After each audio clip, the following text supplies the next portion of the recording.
ताज्या घडामोडींसाठी स्वानंद न्यूजला सबस्क्राइब करा आणि बेल आयकॉनवर क्लिक करा। आगामी विधानसभा निवडणुकीच्या पार्श्वभूमीवर शहरातील राजकीय वातावरण चांगलंच तापलंय।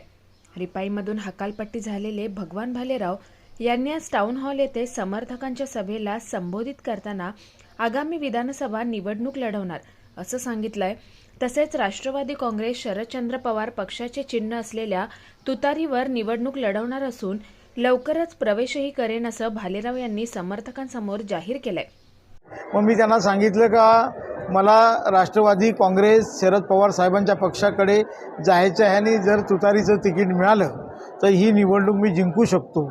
या सुप्रिया सुळे शरद पवारांची तुम्ही भेट घेतली, एकदा भेटीमध्ये काय चर्चा झाली? तुम्हाला तिकीट देणार होते? मला 100% तिकीट देण्याचं त्यांनी मान्य केलेलं आहे। एकमेव उमेदवार असा आहे का त्यांनी सगळं सर्वे केला, सर्वेमध्ये चांगल्या पद्धतीनं मला रँकिंग आलेली आहे आणि या सर्वेमधून सगळ्या गोष्टी समोर आलेल्या आहेत। कारण मी कुठल्या पद्धतीने कुठेही 4 वाजता उठत नाही।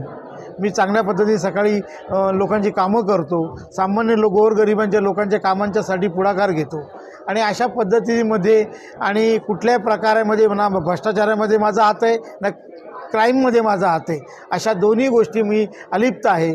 पण त्यामुळे राष्ट्रवादी काँग्रेस शरदचंद्र पवार गटाकडून निवडणूक लढण्यास इच्छुक असलेल्या कलानी परिवाराने सोशल मीडियावर शरदचंद्र पवार, पप्पू कलानी, जितेंद्र आव्हाड, ओमी कलानी आणि पंचम कलानी यांचा एकत्र फोटो व्हायरल केलाय।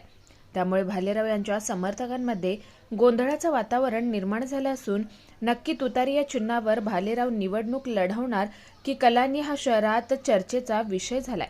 Bureau report, Swanand media, Ulhasnagar. ताज्या घडामोडींसाठी स्वानंद न्यूजला सबस्क्राइब करा आणि बेल आयकॉनवर क्लिक करा।